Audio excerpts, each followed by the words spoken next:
Guys, I have a bit of a confession to make. I kinda lost all my money because I gave it all to a virtual shark girl that plays video games on the internet, and a virtual squid girl, and a virtual dog girl that says yubi yubi and is in love with a virtual cat girl. I may have a problem, and it's called loving VTubers.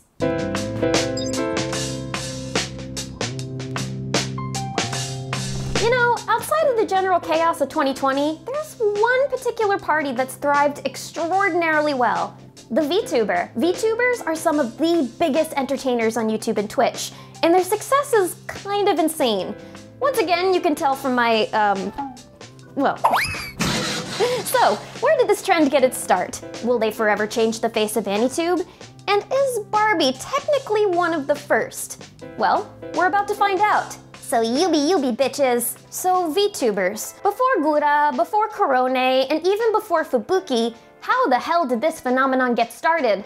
Honestly, it depends on who you ask. Some claim that there were earlier incarnations of the trend, such as Nitro Plus's Supersonico doing videos where she would speak with fans about the visual novel company's upcoming titles. There's also Ami Yamato, who vlogs about living in London, and even Mattel's Barbie vlogging in 2015 is considered an early variation. But VTubers as a term, and as we know them, began, of course, with Kizuna Aide, who first started uploading videos to YouTube in November 2016. She became insanely popular on the platform, gaining over 2 million subscribers, becoming one of Japan's ambassadors for tourism, and even interviewing a Nobel Prize winner. She even broke off from her original company and became represented by her own, playing games, singing songs, and generally rocking YouTube. She even has figurines. Adrian owns 3 of them, and he didn't bring a single one to this shoot. I'm sorry, I forgot. We gotta use REM. Also, I don't want my fingers breaking and I wouldn't break them.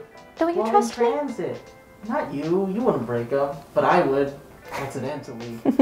Seeing this success, other creators decided to get a slice of the AI pie. Get it? Because their name is...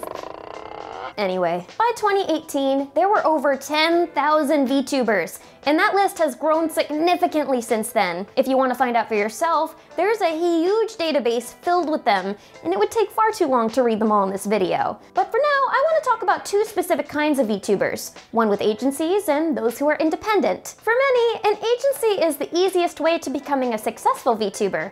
The biggest agency of all is, of course, Hololive, who, although having been around since 2017, have blown the f up this year. This popularity is a mix of several factors. Sakura Miko telling everyone to stay home for quarantine, Kiryu Coco reviewing memes, my baby Kurone playing Doom and getting an Easter egg in her honor, and even Gura just saying, ah, has led to Hololive essentially overthrowing Kizuna Ai's throne, on top of the agency encouraging constant collaborations with each other, which I'll be getting more into in a bit. 2 other great agencies are Pikami's Vom's project and Inuyama Tamaki's Noripro.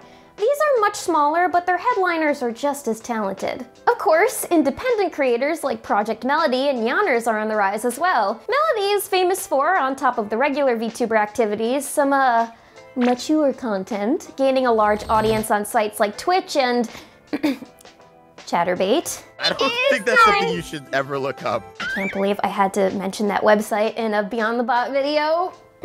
Well, it's the truth. It's the truth. That information should essentially tell you everything you need to know, but if you're curious, just make sure you're of age and, not in public.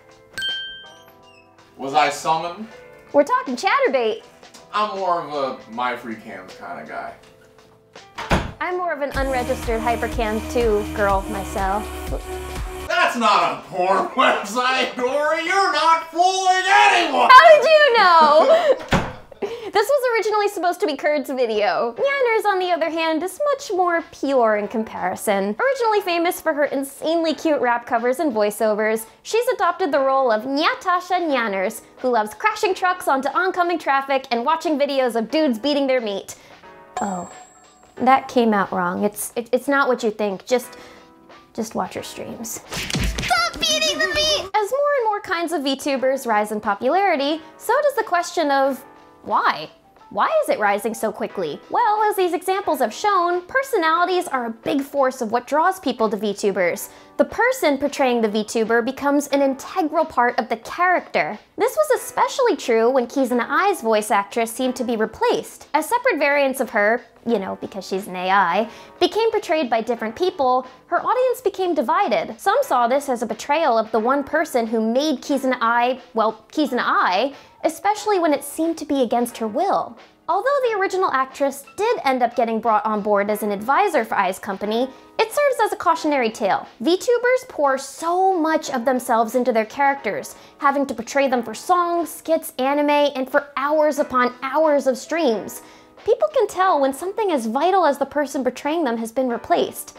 It's just like replacing any other personality or streamer. But what's the difference between VTubers and regular streamers? Well, for one, there's the obvious character design. On top of likable personalities, the characters themselves have been designed to represent those personalities as much as possible. You know, Curreri is warm and friendly like a dog, Okayu is cool and relaxed like a cat, Pekora is f***ing insane much like a bunny, things like that.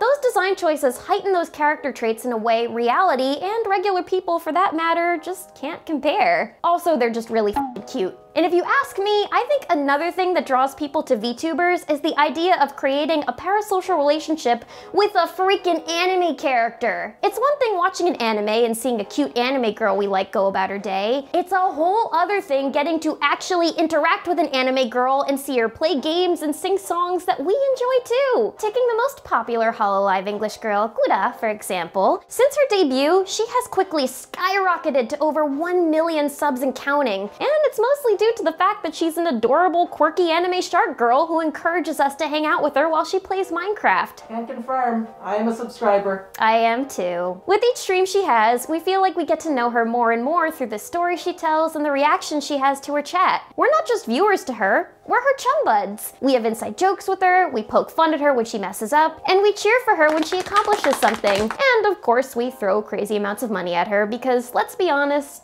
we're all simps here. Can also confirm, I've done that. Da-da-da. There's something about Gura. She's got, like, the it factor. I think Amelia is someone I want to hang out with, and Gura is someone that you must protect.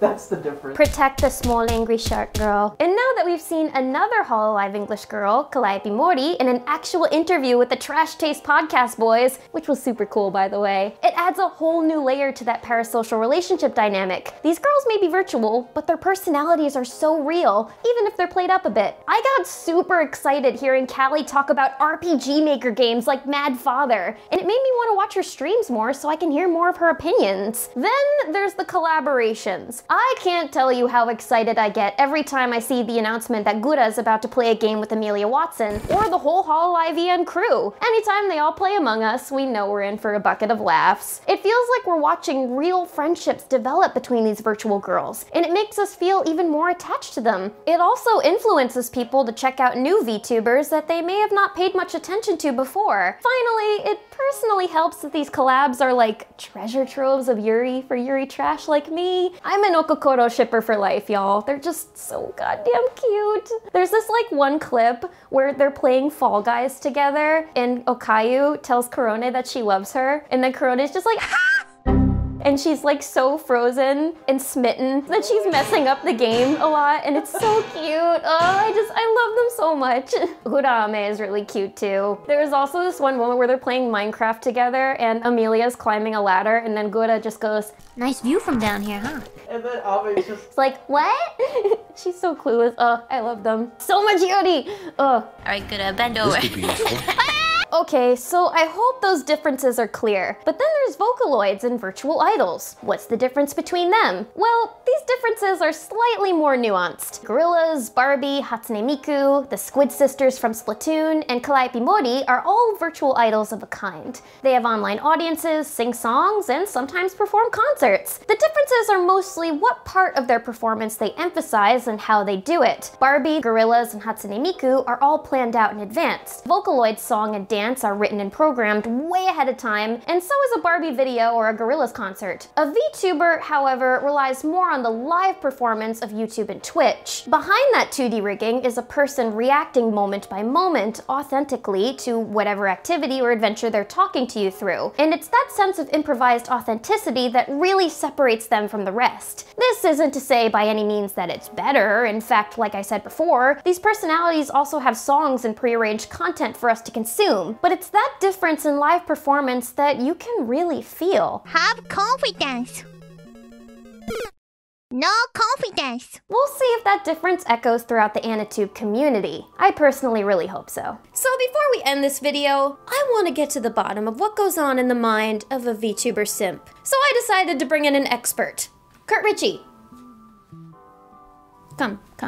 Please, sit. I fucking love Amelia Watson. Please tell me more. Nah. Fascinating. I like her little hiccups. I love her motto. It's the most flingy. I like when she goes, "I get the big old Tanhangara. You big old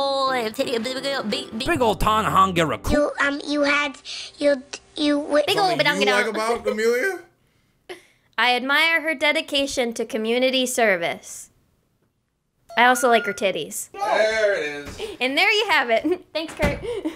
So, with that said, this has been a look at the rise of VTubers. I'm Dorrie, and thanks for going Beyond the Bot with us today. Be sure to subscribe, check out our podcast, Beyond the Botcast on Spotify, and hey, if you want to make a VTuber model of me, I am a streamer, so I wouldn't complain. My streaming channel is called Dokidor, D-O-K-I-D-O-R-R on YouTube. Seriously, I wouldn't complain if you made a VTuber model of me. I think that would be really cute. Shameless plug. Bye!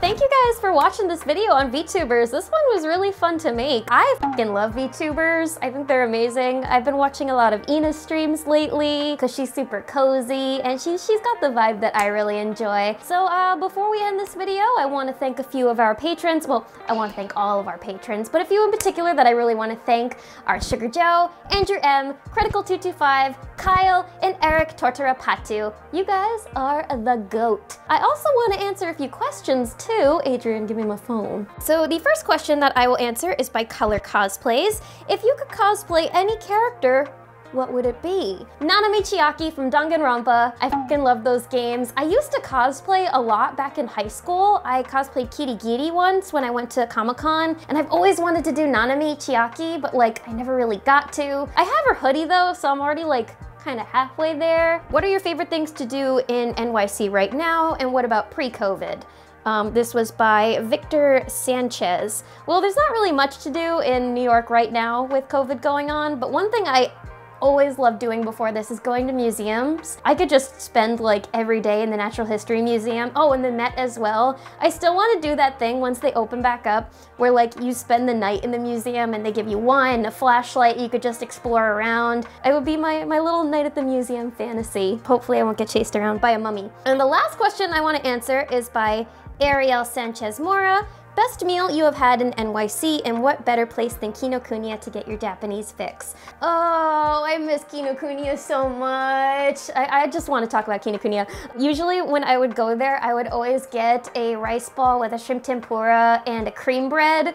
Those are so delicious. And then I would just kind of walk around and look at all the manga and eat my stuff. Once everything is like okay again and we can like go places, try to find me on Kinokuniya, the one near Bryant Park, because that's the one that I really like to go to. As for my best meal in New York, there was one in particular that Adrian actually took me to a long time ago. It was so good. It had chicken in it, it had bean sprouts, it had a fried egg. The rice was so fluffy and delicious. I hope one day I can go back. But thank you all for the amazing questions. And yeah, this has been Beyond the Bot. Check out VTubers, and for real, I would love to be a VTuber one day. So yeah, bye!